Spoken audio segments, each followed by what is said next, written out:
Hey, nouveau jour, nouvelle vidéo. Aujourd'hui, Hot Cross Buns.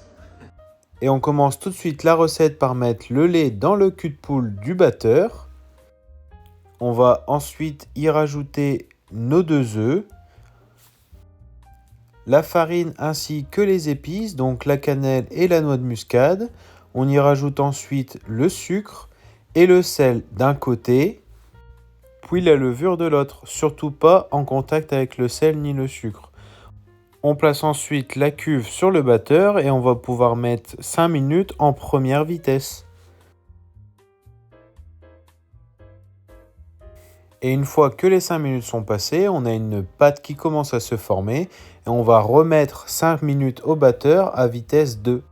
Et une fois qu'au total les 10 minutes sont passées, on va pouvoir commencer à intégrer le beurre en petits morceaux, petit à petit.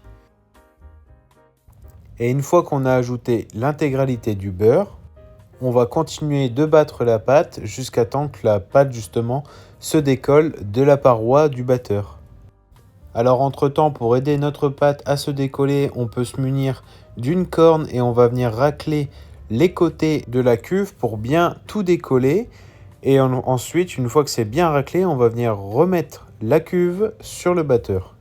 Toujours en deuxième vitesse jusqu'à temps que la pâte se décolle bien des parois. Normalement, on est censé même avoir un claquement de la pâte sur les parois. Ici, on voit clairement la différence. La pâte ne colle plus sur les parois du batteur. C'est que nous avons fini le pétrissage. On va pouvoir y rajouter les fruits. Et ici, on dit merci Sophie pour les fruits confits. Dans la recette traditionnelle, il n'y a que des raisins. Mais c'est sûr que si vous n'aimez pas ça, vous pouvez remplacer par des canneberges par exemple. Et y rajouter aussi de l'orange confite qui va rajouter beaucoup de saveur dans notre brioche. Une fois que tout est bien incorporé, on va pouvoir venir mettre la pâte sur le plan de travail. On va ici rabattre la pâte pour lui donner une mise en forme. Donc on prend l'extrémité de la pâte qu'on vient ramener vers le milieu et on répète la même action comme sur la vidéo.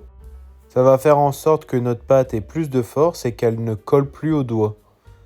On peut également lui donner de la forme comme je fais ici, en la claquant sur elle-même. Et on obtient une belle pâte qui ne colle plus au doigt, bien lisse malgré les fruits confits à l'intérieur. Donc on remet la pâte dans la cuve du batteur avec un torchon sur le dessus et on va pouvoir laisser fermenter 1 heure à température ambiante. Puis 1 heure au frigo, ça va vraiment développer les arômes de la brioche. Pendant ce temps, on va pouvoir préparer notre appareil à croix. Donc c'est simple, on mélange juste l'eau plus la farine ensemble. Moi ici, je mélange le tout avec une petite fourchette. Il n'y a pas de complications là-dedans. Et on obtient une pâte comme du levain qu'on va pouvoir laisser reposer au frigo. Et ça va nous aider à pocher plus tard car la pâte sera beaucoup plus dure.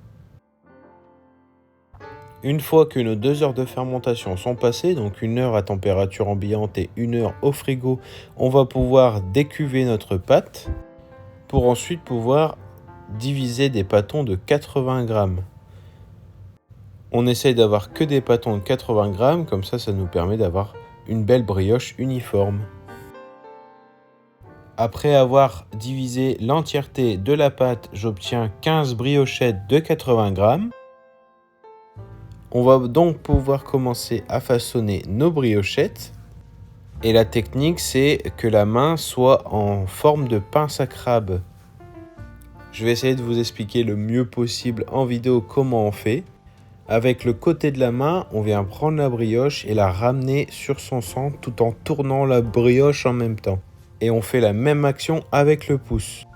La brioche ne doit pas bouger du centre, c'est uniquement les côtés qu'on retourne vers le milieu et qui va donner de la force à la pâte. Une fois qu'on a bien façonné nos brioches, et même si c'est pas très bien façonné, c'est pas grave, il faut bien évidemment un début à tout. On va venir disposer nos brioches sur notre plaque de cuisson. Il ne faut pas coller les brioches, alors on laisse un espace entre chaque briochette.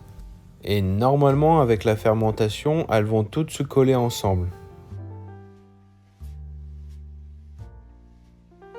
On obtient donc 3 rangées de 5 brioches et on va pouvoir passer à la fermentation finale. On essaye d'avoir une température de 28 degrés, donc on met une casserole avec de l'eau bouillante dans le four et on laisse fermenter entre 1h30 et 2h. Il ne faut pas trop que ça soit poussé, sinon la pâte va retomber. On se retrouve donc 2 heures plus tard, la pâte a doublé de volume. Je me munis de ma poche à douille et d'une petite douillenie. Et là, il faut juste faire une croix sur toutes les brioches. Donc moi, je le fais en long directement. Bien évidemment, ce n'est pas obligatoire de faire l'appareil à croix dessus. Si tu veux faire la recette avec les fruits confits et les épices qui est très bonne en goût, tu peux bien évidemment faire la recette sans faire pour autant l'appareil à croix sur le dessus. Alors on met pas de dorure, mais tu vas voir que la brioche va sortir du four avec une belle couleur, elle sera pas terne et en plus on va mettre du sirop par le dessus, donc ça va faire vraiment une belle brioche bien brillante, bien scintillante. Et du coup là ça part pour 180 degrés, environ entre 15 et 20 minutes, faut vérifier la cuisson. Dans le temps de la cuisson de la brioche, on va venir faire le sirop d'imbibage. Donc on va venir mettre 50 g de sucre avec 50 g d'eau qu'on va porter à ébullition, donc on coupe le gaz ensuite et après on va pouvoir badigeonner nos brioches de ce sirop d'imbibage. 18 minutes plus tard, la brioche a obtenu la cuisson que je désirais. La couleur est quand même belle malgré qu'il n'y a pas eu de dorure. Et là, directement à chaud, on vient mettre le sirop d'imbibage. Ça va vraiment faire en sorte que nos briochettes soient très brillantes et ça rajoute un petit goût sucré par le dessus, bien sûr.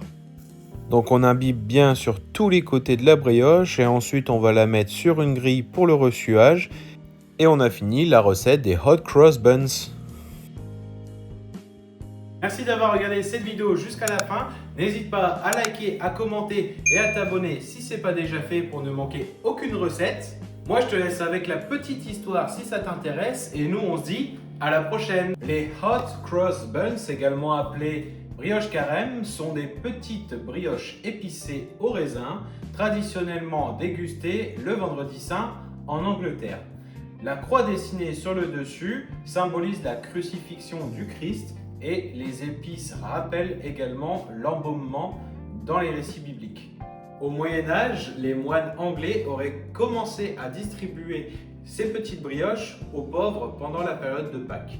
Avec le temps, elles sont devenues une tradition incontournable dans tout le monde anglophone et également ici au Québec.